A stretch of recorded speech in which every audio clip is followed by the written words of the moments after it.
नमस्कार दोस्तों, मैं ऋषि और एक बार फिर से आप सभी का स्वागत करता हूं आपके अपने YouTube चैनल F2 एजुकेशन में। बच्चों, आज हमारा ये 10वां दिन है आपके आईटी टूल्स का और मैं इस बार लेकर के आया हूं आपके लिए मेमोरीज। ठीक है, तो जो हम लोग कंप्यूटर की मेमोरी पढ़ने वाले हैं इस वीडियो में। ठीक है, और तो चलिए वीडियो को स्टार्ट करते हैं। वीडियो को स्टार्ट करने से पहले अगर अभी तक आप लोगों ने चैनल को सब्सक्राइब नहीं किया है तो सबसे पहले चैनल को सब्सक्राइब करना है और उसके बाद फिर वीडियो कंटिन्यू करते हैं। तो बच्चों, जैसे कि आज का जो हमारा थंबनेल है उस थंबनेल में आप छोटा सा एक इमेज देख रहे होंगे जिसमें मैंने आपको वीडियो का मतलब मेमोरी का पूरा स्ट्रक्चर बताने की कोशिश किया है। ठीक है, तो हम लोग चलते हैं और पहले इस स्ट्रक्चर को समझते हैं। और अगर आप ये स्ट्रक्चर समझ गए, मतलब कि आप ये अगर इमेज समझ गए, तो आपको मेमोरी जो है वो रटने की जरूरत नहीं पड़ेगी, याद करने की जरूरत नहीं पड़ेगी। आपका काम इसी डायग्राम से हो जाएगा। ठीक है, तो ये बच्चों आपका डायग्राम है और मैं इसको थोड़ा सा छोटा करने की कोशिश करूंगा। ठीक है, आई होप कि बच्चों पूरी तरीके से आप इसको जो है स्क्रीन पर देख पा रहे होंगे। थोड़ा सा इधर साइड कर देता हूँ। पूरी तरीके से देख पा रहे होंगे। यहाँ पर आपका जो है स्क्रीन थोड़ी सी जूम होने की वजह से यहाँ पर आपकी एक मेमोरी कट रही है। मैं वो लिख दूंगा, आप उसको देख लीजिएगा। ठीक है ना, यहाँ पर भी एक मेमोरी आपकी कट रही है। तो ये एक स्ट्रक्चर है। आप चाहें तो पहले तो इसका स्क्रीनशॉट ले लीजिए। ठीक है ना, स्क्रीनशॉट ले लीजिए और हम लोग ये देखेंगे कि वोलेटाइल नॉन वोलेटाइल मेमोरी किसमें है। उसको भी हम इसी में देख लेंगे और प्राइमरी सेकेंडरी भी हम इसी में देख लेंगे, परमानेंट और टेम्परेरी भी इसी में देख लेंगे। राइट, तो बच्चों अब हम लोग आ जाते हैं और अपना डिस्कशन स्टार्ट करते हैं। बच्चों यहाँ पर देखिए क्या दिया जा रहा है, कंप्यूटर मेमोरी। पहले ये समझ लें कि मेमोरी क्या होती है, व्हाट इज द मेमोरी। ठीक है ना, आपने भी सुना होगा इसकी मेमोरी वीक है और मेमोरी जो है कम पड़ गई जिसकी वजह से रैम मतलब कि हमारा फोन हैंग होता है, कम मेमोरी है, कम रैम है। ठीक है, तो पहले हम लोग मेमोरी ही समझ लेते हैं। तो computer memory and storage. A computer need memory to store the data. It's also need memory to perform arithmetic operations and storage program and pictures. ठीक है, computer memory has to type. कहने का मतलब है कि कंप्यूटर को एक space चाहिए जहां पर वो डेटा को स्टोर करके रख सकते हैं। जैसे आपके घर में भी स्टोरेज होता है। ठीक है ना, एक स्टोरेज रूम होता है जिसको आप लोग क्या करते हैं कि वहां पर जो भी आपका वेस्टेज होता है वो आप स्टोर करके रखते हैं। ठीक है ना, स्टोर रूम आपने सुना होगा। तो ये सब इसी तरीके से बच्चों जो कंप्यूटर के लिए डेटा को स्टोर जहां पर करेंगे वो प्लेस जो है वो मेमोरी कहलाता है। ठीक है, अब मेमोरी जो है, मेमोरी दो तरीके की होती है आपकी, प्राइमरी मेमोरी और सेकेंडरी मेमोरी। ठीक है, यहाँ पर देखो आपके डायग्राम में शो किया गया है primary memory and secondary memory. अच्छा, अब हम लोग प्राइमरी सेकेंडरी में बहुत ज्यादा बच्चों कंफ्यूज हो जाते हैं, तो हम लोग इसको बहुत इजी तरीके से समझते हैं। अब यहाँ पर देखिए प्राइमरी जो लिखा हुआ है, प्राइमरी का मतलब क्या होता है। ठीक है, और सेकेंडरी का मतलब क्या होता है। प्राइमरी का मतलब होता है फर्स्ट, यानी कि पहले। ठीक है ना, पहले। ठीक है, लिख के जाइएगा। सेकेंडरी का मतलब होता है सेकंड, यानी कि बाद में। राइट, ये आपको पहले में रिक्वायरमेंट पड़ेगी और ये बाद में। अब बच्चों अगर ये पहले रिक्वायरमेंट होगी तो कब, मतलब और किसके पहले। तो बच्चों जब आप कंप्यूटर को बूट करते हैं यानी कि स्टार्ट करते हैं, अब स्टार्ट करने वक्त सबसे पहले आपका क्या रन होगा, ऑपरेटिंग सिस्टम रन होगा। तो ऑपरेटिंग सिस्टम जिस जगह पे रन होगा, ठीक है ना, वो करंट टाइम के लिए उसको एक जगह चाहिए ना जहां पर वो चल सके, जहां पे वो अपने ऑपरेशंस को परफॉर्म कर सके। तो बच्चों इसके लिए जो जगह होती है वो आपको प्रोवाइड कराता है रैम। ठीक है, तो कहने का मतलब आपकी जो दो मेमोरी है रैम एंड रोम, ठीक है ना, ये क्या होता है कि ये आपके कंप्यूटर को स्टार्ट करने से पहले रिक्वायरमेंट होती है और ये मेमोरी जो है स्टार्ट हो जाने के बाद रिक्वायरमेंट होती है, वो भी मैं बता दूंगा कब। बच्चों अगर आपके पास प्राइमरी मेमोरी नहीं है देन आपका सिस्टम जो है वो बूट तो होगा मगर किसी भी तरीके की स्क्रीन आप अपने कंप्यूटर पे नहीं देख पाएंगे। अगर आपके रैम रोम में से कोई भी एक मेमोरी नहीं है या खराब है देन आप अपने कंप्यूटर में कोई भी स्क्रीन नहीं आएगी। आपका सिस्टम तो चलेगा लेकिन आपके कंप्यूटर स्क्रीन नहीं आएगी। ठीक है, तो ये काम होता है प्राइमरी मेमोरी का। अब सेकेंडरी मेमोरी का क्या होता है, जैसे इस पे मान लीजिए कि आप कोई काम कर रहे हैं, प्राइमरी मेमोरी पे आप कोई काम कर रहे हैं, आपने किसी सॉफ्टवेयर पे काम किया, फाइल बनाई। ठीक है, तो करंट टाइम पे तो वो ठीक है लेकिन जब आप शट डाउन करेंगे तो वो क्या होगा, मतलब ऑटोमेटिक डिलीट हो जाएगी। तो उसको परमानेंट सेव करने के लिए जो है वो आपको सेकेंडरी मेमोरी की जरूरत पड़ती है। तो यहाँ पे देखिए लिया हुआ है, दिखा हुआ है साफ साफ परमानेंट मेमोरी, परमानेंट मेमोरी। ठीक है ना। तो इसमें क्या होता है, इसमें डेटा परमानेंट के लिए जो है सेव हो जाता है और इसमें डेटा जो है टेम्परेरी सेव होता है, ठीक है ना। यही वोलेटाइल और नॉन वोलेटाइल है। बच्चों रैम की जब हम लोग बात करते हैं और रोम की, तो रैम का फुल फॉर्म होता है रैंडम एक्सेस मेमोरी, ठीक है ना। What is the full form of RAM?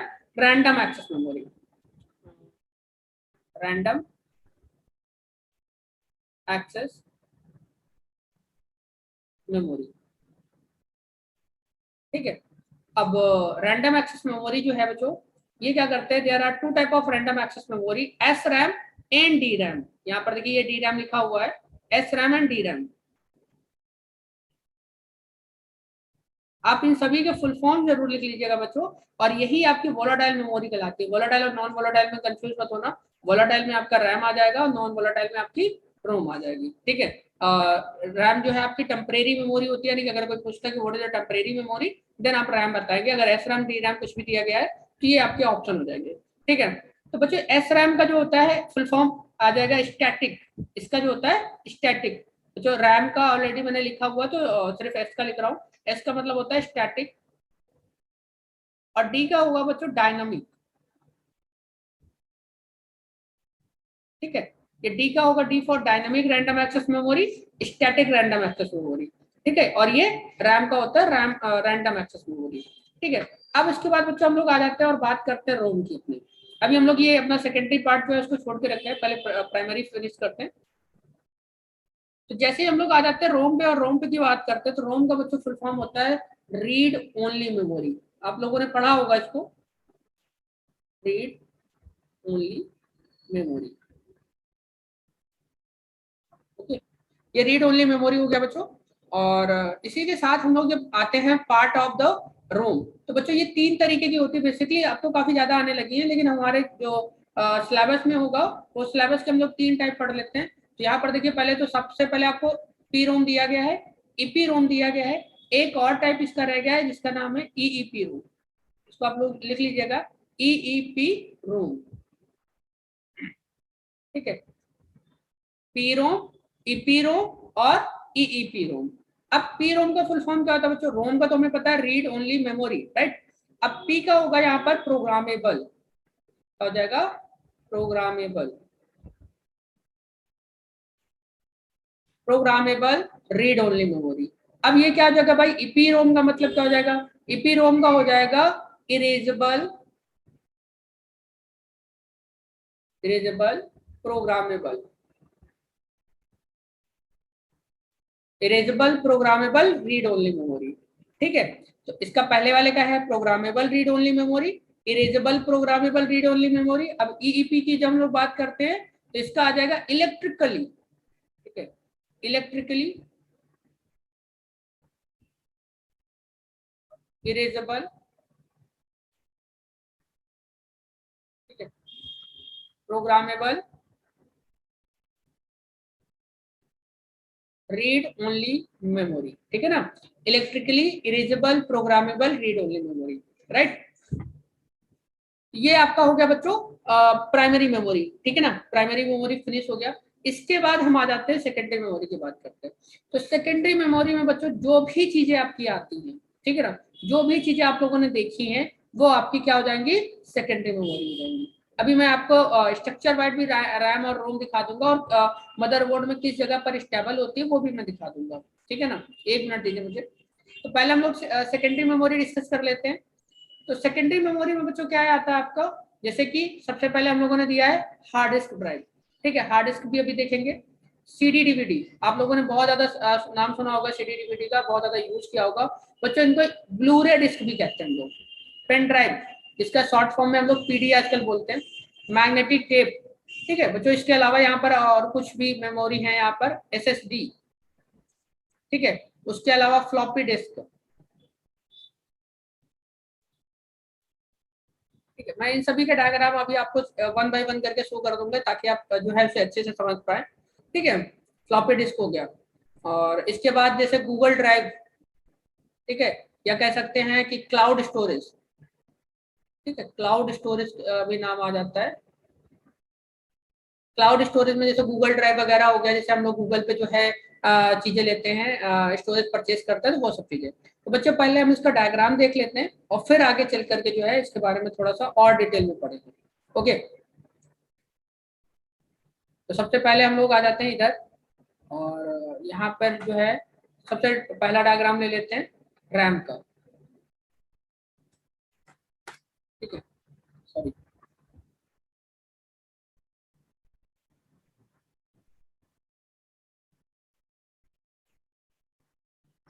तो बच्चों यहाँ पर अगर आप इमेज देख पा रहे हैं तो ये कुछ इस तरीके की रैम होती है। ठीक है, ये डायग्राम आप देख लीजिए, ये आपकी रैम है।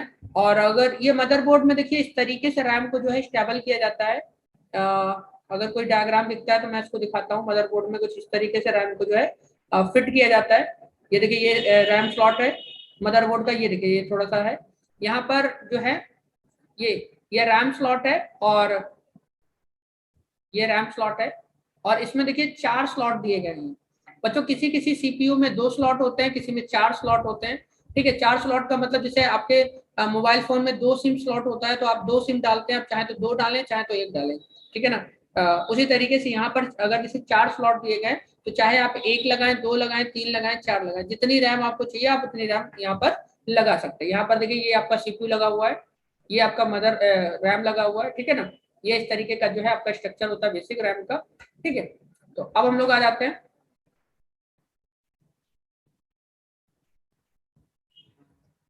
यहाँ पर रैम हो गया है। रैम के बाद हम लोग देख लेते हैं सीडी डीवीडी। आप लोगों ने देखा होगा, हार्ड डिस्क आपको दिखा देते हैं। तो हार्ड डिस्क जो है बच्चों कुछ इस तरीके का बेसिक स्ट्रक्चर होता है। ठीक है, ये ओपन हार्ड डिस्क का स्ट्रक्चर है बच्चों, ये। ठीक है, और ये क्लोज है। ठीक है, इस तरीके की आपके कंप्यूटर्स में लगी होती हैं, इस तरीके की, इस तरीके की। ठीक है, ये आपकी कंप्यूटर में लगा होता है। और ये जो है ओपन है बच्चों, ये ओपन करके आपको दिखाया गया है। ये जो मैग्नेटिक टेप है, सॉरी, ये जो प्लेट है बच्चों, यही प्लेट पे ही आपका सारा डेटा जो है स्टोर होता है। ठीक है, ये प्लेट में, और किस तरीके से स्टोर होता है मैं ये भी आपको एक्सप्लेन करूंगा। इसके बाद है, इसके बाद हम लोग यहाँ पे आ जाते हैं और ये बात करते हैं। ये जो है आपका बच्चों, इसको हेड बोलते हैं। ठीक है, हेड बोला जाता है। ये क्या होता है, जब ये मतलब कि कोई भी डेटा आपको रीड एंड राइट करना है तो ये प्लेट पूरी तरीके से बहुत स्पीड से जो है ऐसे ऐसे मूव होती है, राउंड करती है। और ये जो है ये इस तरीके से रीड और राइट करता है डेटा को। ओके, ये जो हेड है यही पूरे प्लेट से डेटा को रीड एंड राइट करता है। ठीक है, अब हार्ड डिस्क के बाद हम लोग चलते हैं और बात करते हैं मैग्नेटिक टेप की। तो बच्चों आप लोगों ने जो है बचपन पे वो टेप रिकॉर्डर देखे होंगे जिसमें कैसेट लगते थे। ये देखिए, इस तरीके के कैसेट्स देखे होंगे। तो बच्चों इस कैसेट्स में ये जो ब्लैक कलर की आती थी, इसको हम लोग मैग्नेटिक टेप बोलते हैं। ये भी ब्लैक कलर की जो रील आती थी, इसी रील में हमारा डेटा स्टोर होता था। तो ये बच्चों मैग्नेटिक टेप होता है। ठीक है, आपने सीडी डीवीडी देखा हुआ है, पेन ड्राइव देखा हुआ है, क्लाउड स्टोरेज आप लोग देखा होगा। ठीक है ना। और फ्लॉपी डिस्क की बात करें तो बच्चों फ्लॉपी डिस्क बहुत पहले यूज किया जाता था, क्योंकि फ्लॉपी डिस्क का स्टोरेज इतना ज्यादा नहीं होता है।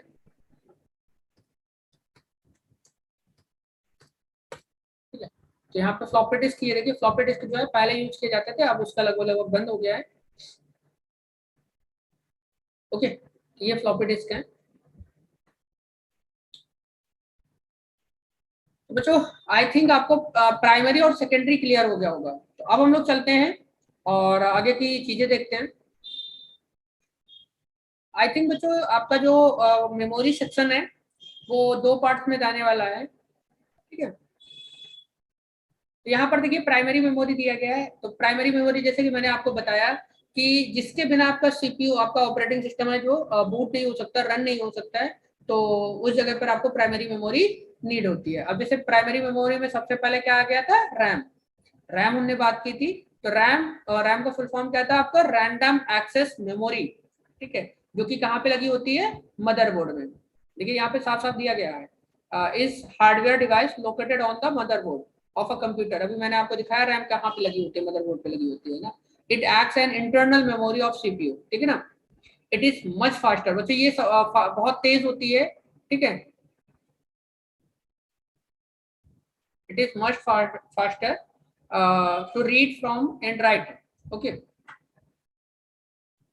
इसी को बच्चों हम लोग टेम्परेरी मेमोरी भी बोलते हैं, हमने आपको बताया था। तो अब आ जाते हैं और यहाँ पर देखिए एडवांटेज और डिसएडवांटेज ऑफ रैम दिया गया है। इसमें टाइप नहीं दिया है बच्चों, सॉरी दिया है। इसमें स्टैटिक रैम देखो यहाँ पे दिया गया है, स्टैटिक एंड डायनेमिक रैम।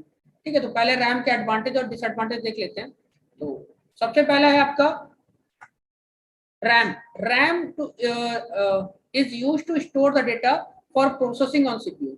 सिर्फ ये क्या करता है, ये सिर्फ प्रोसेसिंग वाला डेटा आपका स्टोर करके रखता है। मतलब कि जिस टाइम पे प्रोसेस हो रहा है, मान लीजिए कि आप कोई फाइल बना रहे हैं, तो जिस टाइम फाइल बना रहे हैं वही फाइल जो है वो स्टोर करता है। ठीक है ना। जैसे ही आप अगर उसको परमानेंट सेव करेंगे तो वो देन वो सेव हो जाएगी। अगर आप उसको परमानेंट सेव नहीं करते हैं, आप उसका कंप्यूटर शट डाउन कर देते हैं, तो वो फाइल आपकी चली जाएगी। ठीक है। उसके बाद more RAM is factor to increase the speed of computer. ठीक है, तो रैम जो होता है कि अगर आपका रैम फास्ट है देन जाकर के आपकी कंप्यूटर स्पीड जो है उसी पर डिपेंड होती है।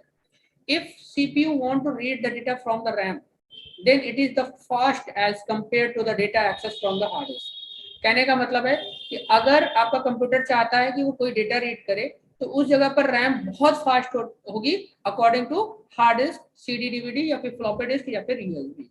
ओके, इन सभी के मुकाबले जो है रैम सबसे ज्यादा तेज होगी। अब हम लोग बात कर लेते हैं डिसएडवांटेज की। तो सबसे पहला है less RAM is factor decrease the speed of the computer. कहने का मतलब अगर आपके कंप्यूटर में रैम कम है तो आपकी स्पीड जो है कम हो जाएगी। सीधी सी बात है, आप लोग मोबाइल वगैरह परचेज करते हैं तो आप देखते हैं कि कितना रैम है, कितना स्टोरेज है, तो इस सारी चीजें। इफ एक सेकंड, यहाँ पर है if CPU want to read the data from RAM then it is slow as compare to the data access from the registered and cache. बच्चों रजिस्टर्ड का मतलब होता है कि जो आपका सीपीयू है, सीपीयू के पास ही डेटा हो देन वो अगर एक्सेस करता है तो बहुत जल्दी एक्सेस कर पाएगा। और कैच मेमोरी भी जो होती है हमारी, तो कैच जो है ये रजिस्टर और कैच वो रैम से फास्टेस्ट होते हैं। ठीक है ना, ये सभी से तेज है लेकिन ये थर्ड नंबर पे आती है, फर्स्ट पे रजिस्टर और सेकंड पे कैच। ओके, इसके बाद यहाँ पर देखिए बच्चों टाइप दे दिया गया है static RAM and dynamic RAM. बच्चों हमने स्टैटिक रैम और डायनेमिक रैम को दोनों को आपको बता दिया है। ठीक है ना, फिर भी यहाँ पर देखते हैं डी रैम देखो दिया गया है, थोड़ा सा और इंटरफेस देख लेते हैं इसका। तो D RAM stand for dynamic random access memory. ठीक है ना, that widely use for the main memory for the computer system. D RAM take one transistor and one capacitor to store one bit. ठीक है, ये इतना detail में नहीं पूछेगा बच्चों। और कोई भी मेमोरी आपकी बाइनरी फॉर्म में ही डेटा को स्टोर करती है। और S RAM stand for static random access memory. ठीक है, it is normally use to build very fast memory.